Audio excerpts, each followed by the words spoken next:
Bom dia a todos. Vamos iniciar mais uma coletiva das estatísticas fiscais.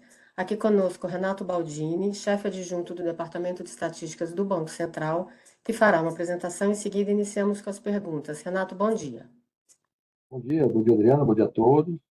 Vamos então aqui às estatísticas fiscais, resultados do mês de agosto. A gente, como de costume, começa pela tabela 1. O, o setor público consolidado, apresentou um déficit de 21,4 bilhões em agosto. Esse déficit foi um pouco maior que o de julho, o mês anterior, quando o déficit havia sido de 21,3 bilhões, mas foi menor que o déficit ocorrido em agosto de 2023, que havia sido de 22,8 bilhões. Esse resultado de agosto foi o melhor para o mês de agosto desde 2021, quando o setor público consolidado teve um superávit de 16,7 bilhões.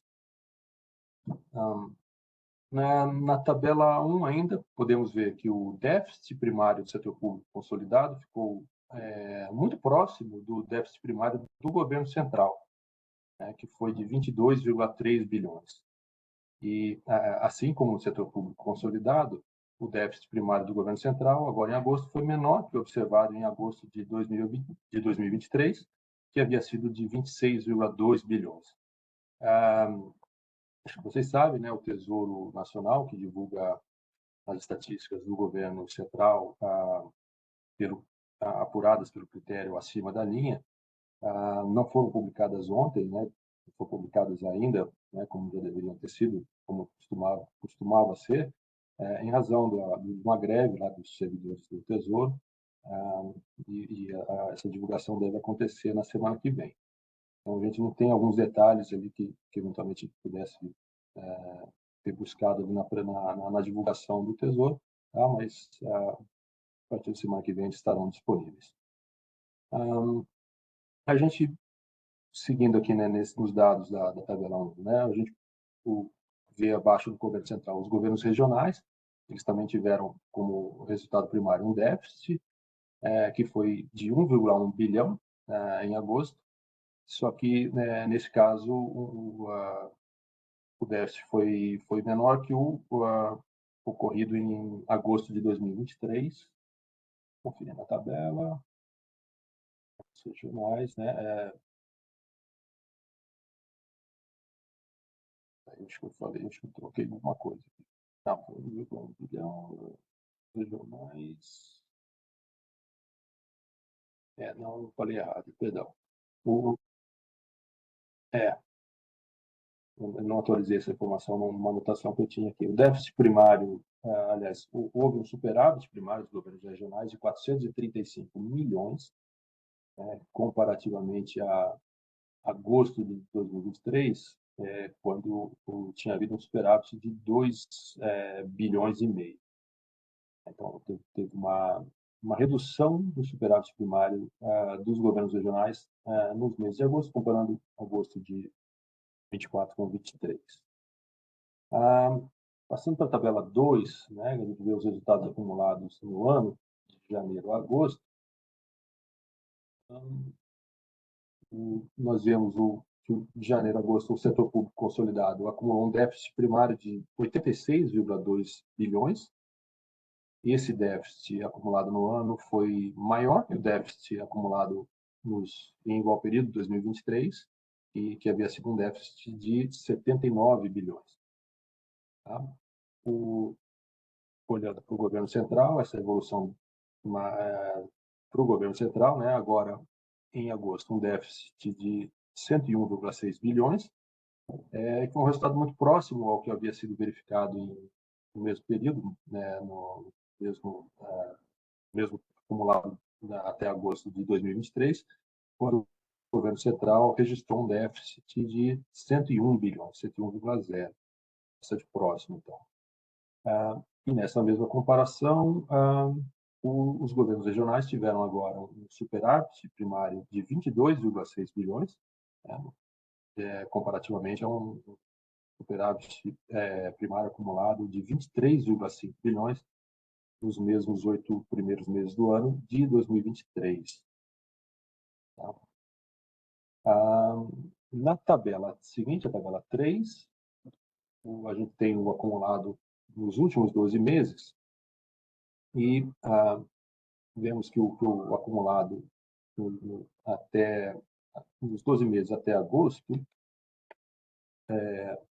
foi um déficit primário de 256,3 bilhões, que equivaleram a 2,26% do PIB. Nesse resultado acumulado em 12 meses, né, um mês atrás, ou seja, uns 12 meses até julho de 2024, o déficit primário havia sido de 257,7 bilhões de reais, ou 2,29% do PIB.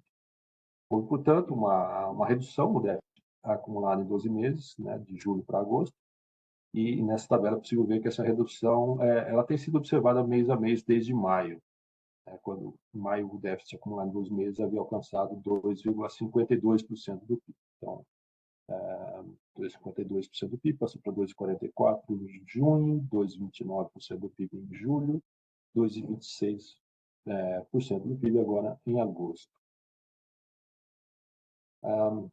Voltando para a tabela 1, para a gente olhar um pouco os juros nominais apropriados no período, em cada um desses períodos, a gente vê que os juros nominais apropriados em agosto corresponderam a 69 bilhões, 68,955, vocês podem ver na linha ali da tabela. Esse volume foi menor que os 80,1 bilhões de juros que foram apropriados no mês anterior, em julho de 2024, e também foi menor que o ocorrido um ano atrás, em agosto de 2023, quando foram apropriados juros nominais de 83,7 bilhões de reais. Na comparação com agosto do ano passado, a diferença foi influenciada principalmente pelo resultado das operações de swap cambial, tiveram um ganho de 1,7 bilhão em agosto de 2024, comparativamente a uma perda nas operações de swap cambial de 10,5 bilhões em agosto de 2023.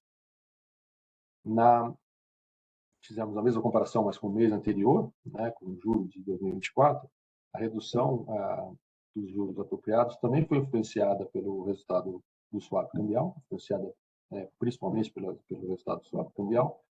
E nesse caso, o ganho de 1,7 bilhão em agosto se compara a uma perda de 9,9 bilhões ocorrida em julho deste ano. No acumulado do ano, aí, isso é tabela 2, acumulado do ano até agosto, os juros nominais somaram aí 603,9 bilhões, correspondentes a 7,95% do PIB, comparativamente a 467,2 bilhões, ou seja, 6,56% do PIB, acumulados nos 8 primeiros meses de 2023.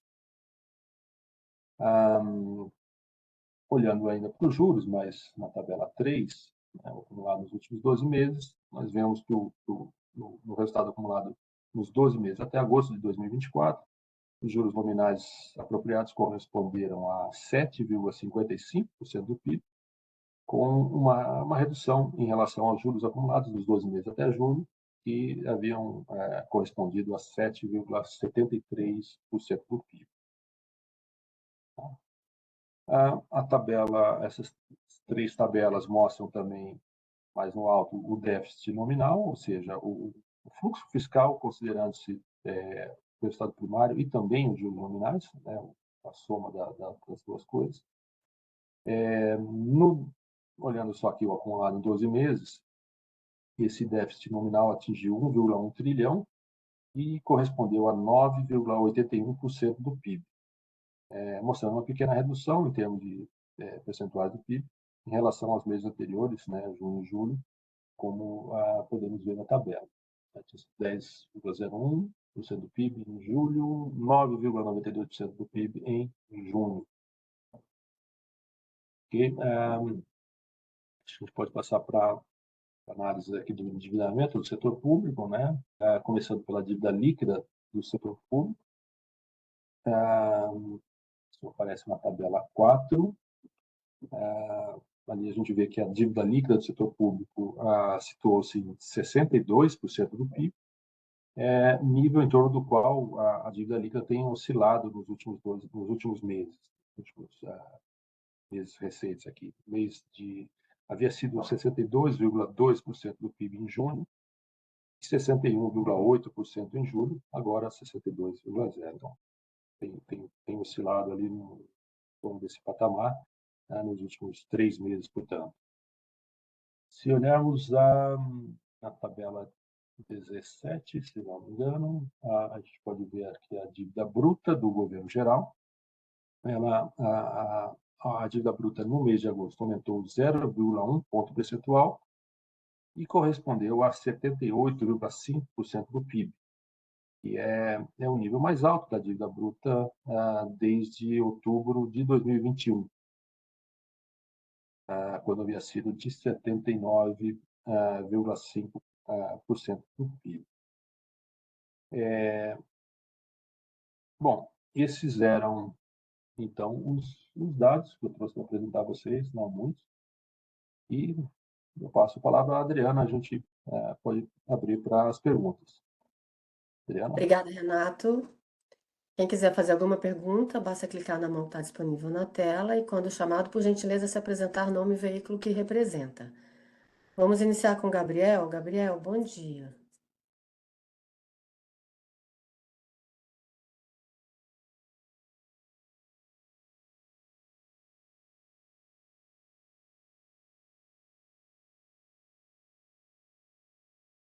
Bom dia, gente. Estão me ouvindo agora? Oi, Gabriel, bom dia. Sim. Bom dia, Adriano. Bom dia, Renato, pessoal. Só nessa última questão da dívida bruta, a maior desde outubro de 21, né? Renato, você poderia me ajudar na série histórica para ver há quantos meses ela está subindo seguidamente? Eu fiz uma conta aqui, parece que são 14, mas eu não tenho certeza. Obrigado. Deixa eu ver aqui, Gabriel. Obrigado pela pergunta. Foi 78,55, né? Se a gente considerar duas casas depois da vírgula, 78,55. 2023 foi de crescimento, 2022 ela começou em 77, foi recuando. O último mês acima de 78,5 foi, de fato, outubro, né, de 21. Então, digamos, a contagem aqui, você tem 2 anos inteiros, 22, 23, mais 24 meses, mais... Não estou enganado, mas assim, você falou 14 meses, é bem mais, infelizmente. Tem 12 meses, mais 12, 24, mais 8, 32, mais... tá, não, você está vendo só desde quando ela está crescendo, né? Ok, então, ela atingiu o mínimo, nível mínimo 71,38 em janeiro de 2023. Então, digamos, ela subiu nos outros 11 meses de 2023. Não é uma subida constante, né? Ela teve oscilações. Aí não sei o que você está querendo ver, assim, a quantidade, o número de meses de elevação contínua. É isso, Gabriel? Eu acho que isso daria um pouco menos, porque ela caiu em junho de 2023, teve uma redução, em março de 2023 ela teve uma redução também. Acho que a última redução foi, então, em junho de 2023. Desde então, salvo engano, ela subiu todos os meses. É isso. Então, assim, desde julho de 23, a dívida bruta tem aumentado. 2, 3, 6 meses aqui, mais 8, 14 meses, está certo. Acho que o número que você falou primeiro estava correto, Gabriel. Ok? Obrigada, Renato. Nada. Natália, bom dia.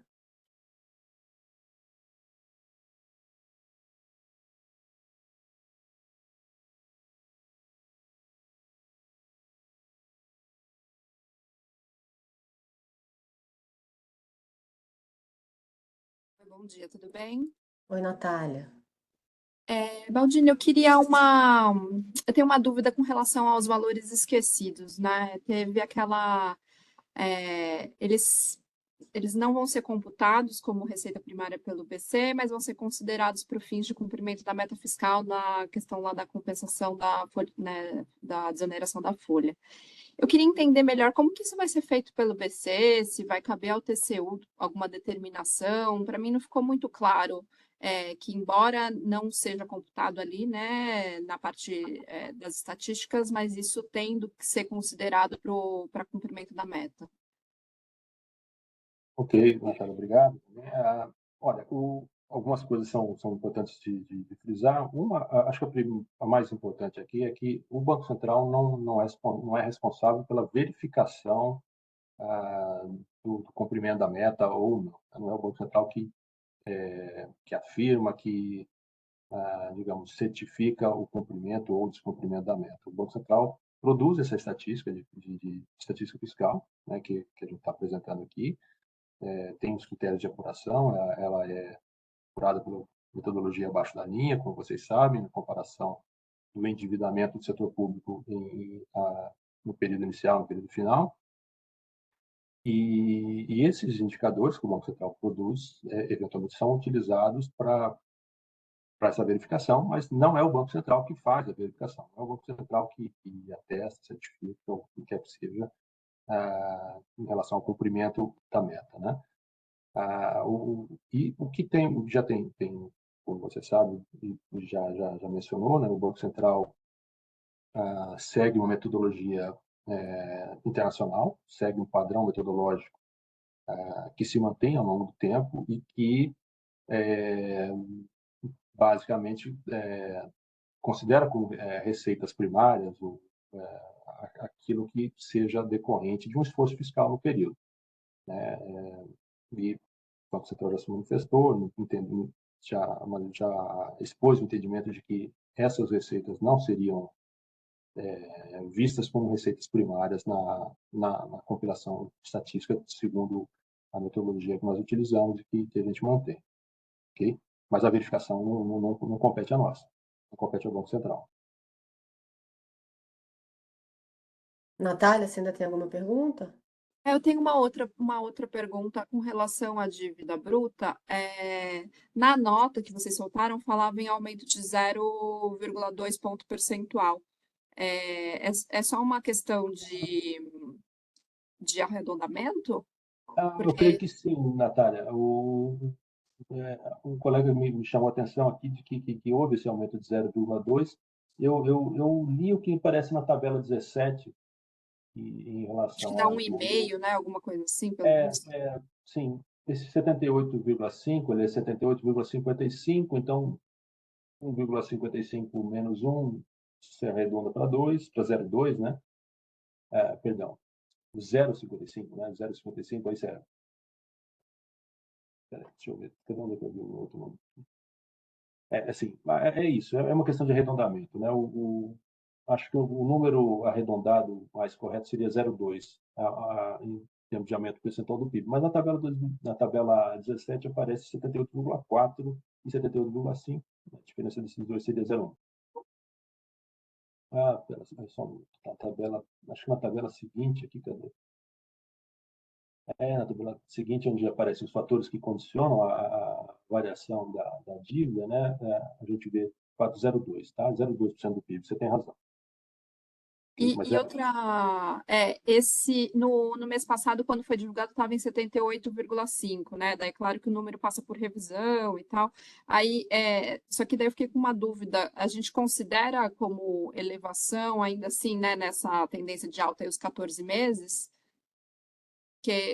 Sim, houve uma elevação, sim, de fato. A variação medida agora, né, em agosto, foi de fato uma elevação de 0,2, e né, se você quiser fazer essa contagem de período aí no qual a dívida está em exceção, sim, seria mais um mês que ela não esteve constante, digamos, a variação não foi zero. Ok, obrigada.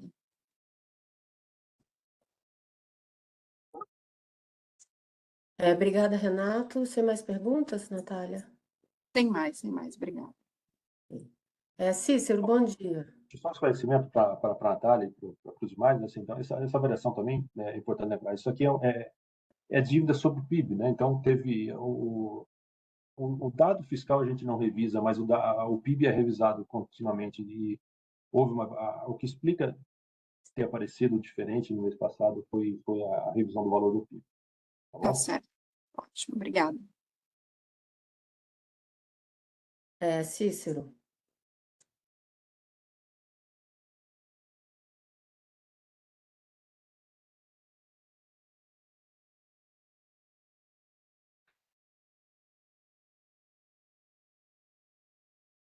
Cícero, você conseguiu abrir? Fechou aqui novamente seu microfone. Estou abrindo de novo.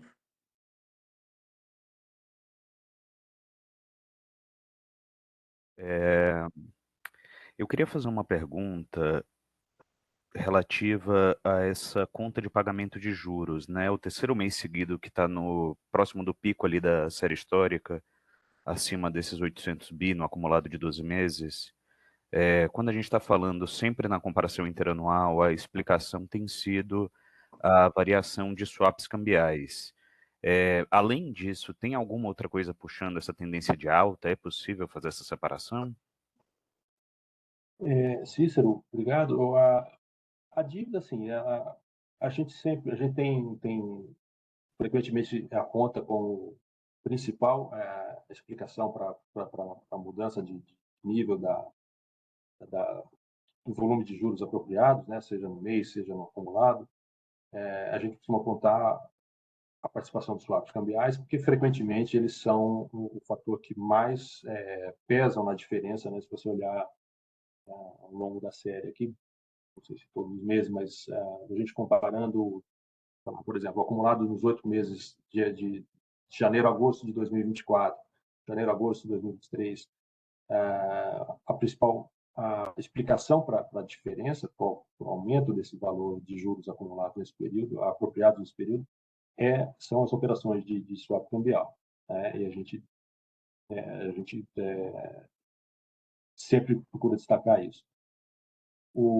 Mas, assim, de forma geral, né, como os juros são apropriados sobre um estoque de dívida, né, é normal que, digamos, sempre você, à medida que a dívida aumenta, né, o valor em reais dessa dívida aumenta, é natural que os juros apropriados, que os juros que incidem sobre essa dívida aumentem também.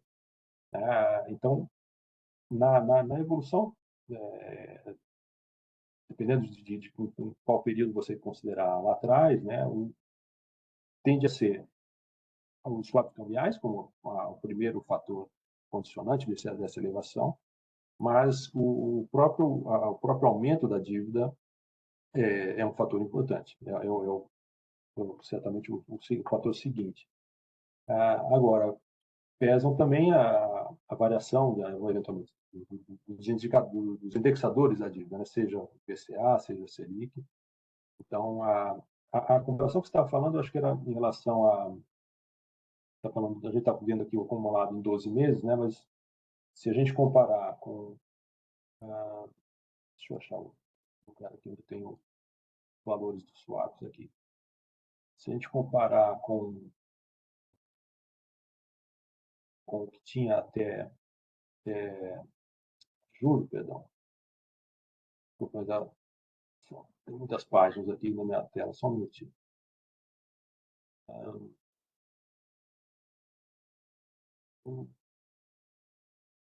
Swaps,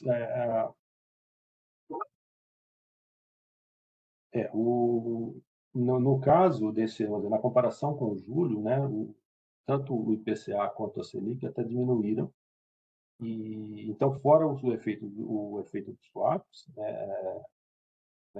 o quanto os swaps pesaram nos 2 meses, o principal fator que justifica a elevação teria sido, de fato, o aumento do estoque. O tamanho da dívida faz com que os juros incidentes sobre esse estoque tenha aumentado de um mês para o outro. Ok? Perfeito. Então, tudo mais constante, a gente poderia esperar que se a dívida continua subindo, essa despesa com juros continua subindo também. Sim, correto. Tá. é o que acontece, é isso mesmo. Perfeito. Obrigado. Tá? Obrigada, Renato. Alex, bom dia.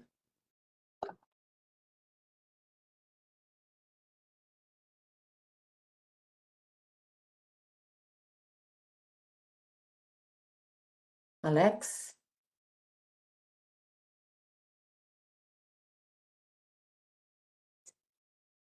Alô, bom dia, estão me ouvindo? Agora sim, bom dia. Agora sim, né? Olha, só que uma questão aqui, foi divulgado o PIB, né?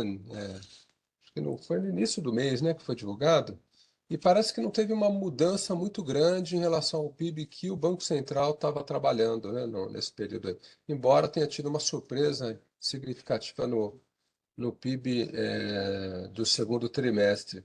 É, Tem alguma ideia por que aconteceu isso? Por que que alterou pouco? Primeiro, eu queria confirmar se a mudança foi pequena para vocês. E segundo, os motivos de ter sido pequeno. Obrigado. Nada, deixa eu ver onde está aqui. Tem acho que um quadrinho que menciona a revisão em função do PIB. Deixa eu só ver um pouco que eu localizo ela aqui só um pouquinho.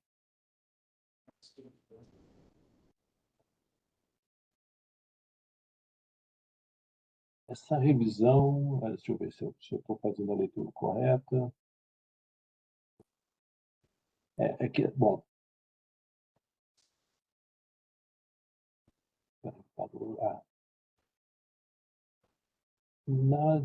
deixa eu ver, acho que no quadro eu consigo ver o quanto.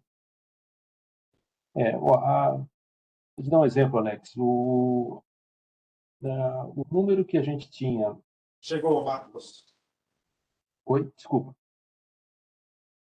Não, acho que teve um ruído a mais aqui.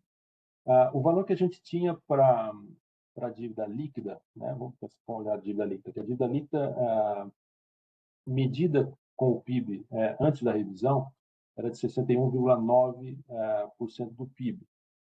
Com a revisão, a gente revisou esse valor para 61,84% do PIB. Então, de fato, é uma mudança pequena. Na dívida bruta, a gente tinha 78,48%, né, para a dívida bruta, 78,48% do PIB para a dívida bruta em julho de 2024, antes da revisão, né, isso arredondava para 78,5%, acho que exatamente como a Natália comentou, e após a revisão, esse número foi revisado para 78,40%, 78,4%. Então, é essa a magnitude da revisão do PIB nos indicadores de endividamento, pelo menos. Não é muito significativa, de fato. Deixa eu ver se mais. Ela aparece, deixa eu ver se nos primários. Não, no primário nem deu diferença, 2,29% no acumulado de 12 meses, e a revisão não trouxe alteração desse valor percentual. Tá?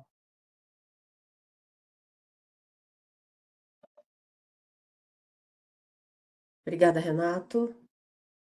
Sem mais perguntas até o momento, aguardamos um pouquinho. Sim? À vontade. Dá uma olhada aqui também.